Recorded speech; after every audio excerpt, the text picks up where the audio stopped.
Quienes nos dedicamos a este oficio y lo hacemos con la pasión, con el gusto y con las ganas que esto requiere, pues a veces platicamos cosas que tienden a romper paradigmas.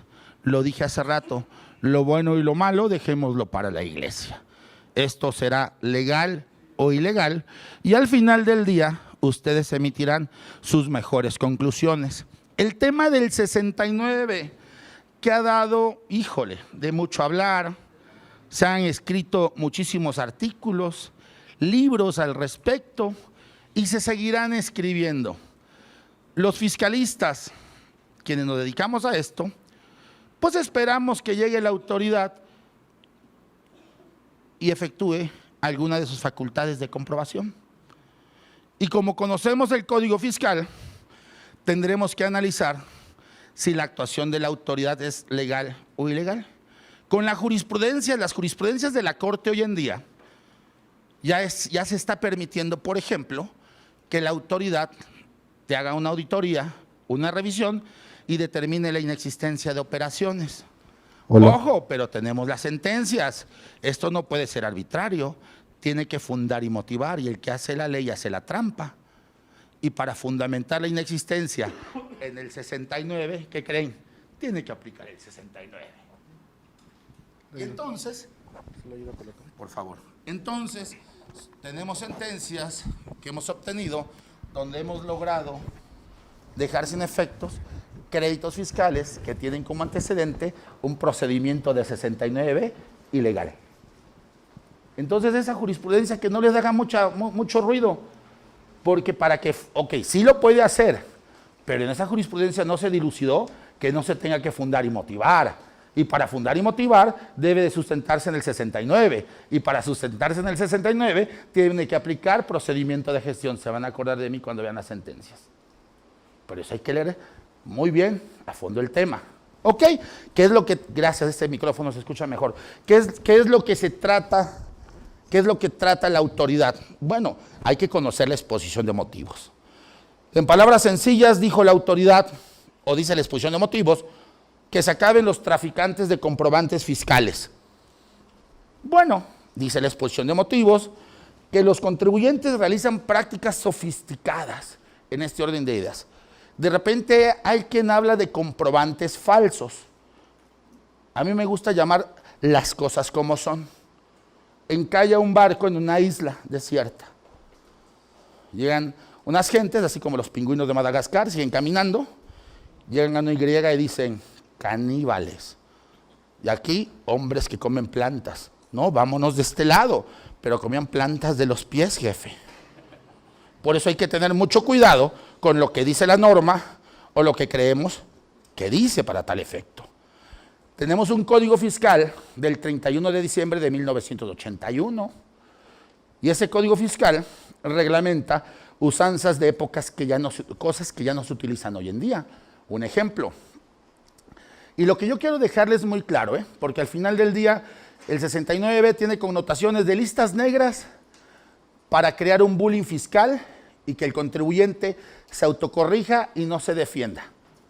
O se autocorrija a ciegas a satisfacción de la autoridad, con el miedo de que le van a hacer penal. Hoy la gran mayoría que no son expertos de abogados o contadores, todo es penal, todo es lavado de dinero, todo es defraudación fiscal y esto tiene sus matices, no puede ser así de burdo o absurdo. Luego entonces, ese 69 le ha funcionado al gobierno para recaudar muchísimo. A la gente no le gusta estar evidenciada en una lista negra, como EFOS o como EDOS. Luego entonces, la exposición de motivos dice que los contribuyentes han utilizado técnicas más sofisticadas. Ahora las operaciones, lo dice la exposición, son auténticas. O sea, el comprobante es auténtico, no la operación. El comprobante es auténtico. Es real, con flujos de efectivo. De ahí las operaciones carrusel. Lamentablemente, en algunos casos, no existe la operación. Entonces, dijo la autoridad, pues bueno, vamos a sacar de circulación a los contribuyentes que están vendiendo facturas o a los que yo creo que venden facturas que se ubican en el primer párrafo del 69, que no logran desvirtuar la presunción señalada ahí. Bajo este concepto, tengamos presente lo siguiente. Por eso decía que el Código Fiscal de aquella época manejaba una usanza. Quiero manejar un ejemplo. Y me ha funcionado muchísimo y hay cosas que nos siguen funcionando porque la autoridad sigue haciendo los mismos errores. Por ejemplo, las actas parciales se levantan tratándose de una visita domiciliaria en el domicilio del contribuyente. ¿Cómo se hacía antes? Llegaban los visitadores con su máquina de escribir, le metían las hojas blancas, el papel carbón y taca, taca. ¿Cierto o falso? Así se levantaban. Ahora ya vienen predeterminadas en una computadora. Entonces, no se están levantando en el domicilio. Ya vienen parcialmente levantadas. Inclusive el maestro Emilio Margán Manatú, que en paz descanse, en su libro Facultad de Comprobación hace este señalamiento.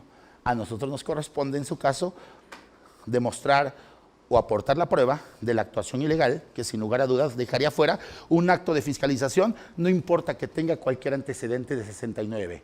La regla se llama principio de legalidad, respeto a la Constitución. Eso lo debemos de tener bien presente. Luego entonces, la exposición de motivos ya no habla de documentos falsos, porque hay quien dice las facturas son falsas. ¿Serían falsas en cuanto a qué? ¿Al contenido, al continente, al documento mismo? ¿Algún ingeniero se inventó el archivo electrónico? O sea, nada. Las facturas son timbradas, son legales, punto. Existen. El tema toral es la ausencia de operación o la presunción que puede rayar en notoria arbitrariedad para los gobernantes de este país. Hay una vela que se llama fundamentación y motivación de los actos de autoridad. Tenemos sendas jurisprudencias confeccionadas en ese orden de ideas que por mucho que un contribuyente haya vendido o comprado facturas, esa es otra historia. A mí no me contratan para eso. Tengo un cliente al que le resuelvo un asunto complicado, nos dan la nulidad lisillana y me dice, oye, entonces ya no debo nada, ya no le debo nada a Dios. No, ese es otro tema, padre. Yo ahí no me meto. Nada más al fisco no le debes. Entonces, es importante conocer la exposición de motivos porque sobre la exposición de motivos versan o se recogen los criterios que han servido para emitir sentencias temáticas en este orden de ideas. Si no conocemos la exposición de motivos, nos vamos a perder. Y hay que entender que ese 69B es una facultad de gestión para declarar la inexistencia de comprobantes fiscales. ¿Qué creen? No está reglamentado en el Código Fiscal ni en ninguna ley cómo se tiene que señalar o declarar la inexistencia de comprobantes fiscales. 2, no está contenida como facultad de la autoridad declarar la inexistencia de facultades. ¿Dónde está eso? ¿Es facultad de gestión o es facultad de comprobación? ¿Lo hace dentro de la facultad de comprobación? Pues tenemos que estudiar temas que tengan que ver sobre el análisis de facultad de comprobación y toda su defensa. Porque para el caso que existieran comprobantes de ese tipo, donde se viole un procedimiento de revisión y se obtenga la nulidad lisillana, ¿de qué sirvió esa facultad de gestión? Sirve para efectos penales. Ese expediente de auditoría que antes se utilizaba y burdamente se mandaba a PGR, ahora FGR, ya no funciona como tal, es un indicio. Toda prueba debe ser generada en juicio. ¿Estamos de acuerdo? Entonces ha cambiado esto. Entonces vale la pena entender el punto y coma de las normas para no complicarnos la existencia. El 69B, primer párrafo, habla de inexistencia de comprobantes fiscales. El último párrafo habla de actos o contratos simulados. ¿Son sinónimos? No, los efectos son totalmente distintos. Luego entonces, a mí lo que me interesa es dejarles la idea clara de que tenemos que conocer el Código Fiscal de menos para entender si un acto de fiscalización respeta la Constitución. Donde no lo respete, por más que haya o exista procedimiento de gestión, eso y la nada seguirá siendo lo mismo. ¿Que hay que atender los procedimientos de gestión? Sí hay que atenderlos. Oye, te mando una invitación para que te autocorrijas. Es como aceptar la comisión del delito. Y yo soy inocente hasta que se demuestre lo contrario. Cuando nos han llegado esas invitaciones o esos documentos, le pueden llamar invitación como quieran, alguien dice, oye, las invitaciones son como las citas a misa, el que quiere va y el que no quiere no va. Yo sugeriría que entendamos que hay una cuestión de fondo que quiere desahogar el fisco federal. Y además, alcen la mano aquí los contadores, por favor. Sin miedo, pues, no les voy a hacer auditoría, es chihuahuas. Los contadores de excelencia, como los que están aquí, saben dónde les pega el frío, no nos hagamos. Sí, los contadores que sabemos de estados financieros, de balanzas de comprobación, de auxiliares, de pólizas contables, de documentos contables, de catálogos de cuenta, etcétera, etcétera, sabemos qué pago definitivo de IVA no se hizo. Sabemos qué pago provisional no se hizo. Sabemos qué cosa inventamos para que el coeficiente de utilidad fiscal estimada baje. Sabemos.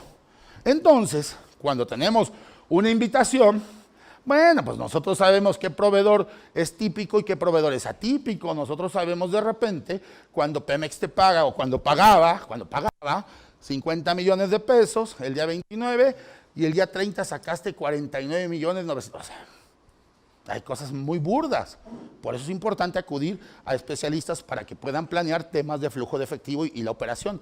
No se trata de inventar cosas que vayan per se al fisco, pero creo que el contribuyente tiene el derecho de planear sus finanzas personales o empresariales como mejor le parezca. Y si se obtienen bondades fiscales, ¿es bueno o malo?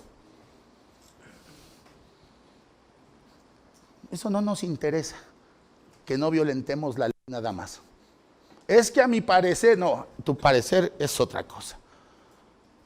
Raya lo que dice la ley, si no, ni perdamos el tiempo. ¿Ok? Entonces digo, esto es así como que a manera de introducción para ir sentando las bases sobre lo que vamos a ir platicando. Algunas veces el camino correcto, ¿dónde está? Ya me pasé. Ahí está. Me fui de vacaciones y soy el chofer oficial, le manejo a la familia. Y yo veo que mis hijos vienen oyendo caricaturas y yo ni las conozco. Ya les dije, no sean gachos, pásenme. Me gustó una que tenía un diálogo y era esta de Pocahontas. Dice, algunas veces el camino correcto no es el más fácil.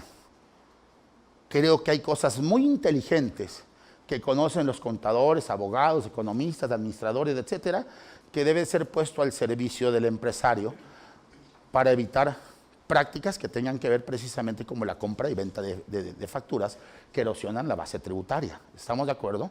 Pero también es muy importante hacer un alto en el camino, porque luego ese no es, el camino correcto no es el más fácil muchas veces. A nadie le gusta pagar impuestos, probablemente. Pero bueno, negocio que no para los impuestos no es negocio. ¿Qué estamos haciendo? ¿Cómo lo estamos haciendo? Vamos a los especialistas para que a lo mejor emigremos de base de tributación. A lo mejor el maestro José Antonio nos recomienda una figura jurídica y promovemos un amparo y desprendemos a lo mejor una obligación de un ente económico, etcétera. El camino es infinito. Consulta a la autoridad, debo tributar en este régimen, sí o no, y de ahí con la respuesta me voy al amparo. Pero bueno, esto no es planeación fiscal. ¿Me explico? Luego entonces, el camino correcto no es el más fácil, pero nosotros a veces somos parte del problema, no de la solución. Porque el contrato de servicios profesionales de contabilidad no implica atender actos de fiscalización que muchas veces ni se sabe, que puede iniciar con un citatorio y terminar con tintes penales. Checa qué dice tu contrato de prestación de servicios profesionales y hay que darle valor agregado a la firma, al despacho, a lo que hacemos para entender que somos hombres y mujeres de negocios. Punto. Y con conocimiento de causa.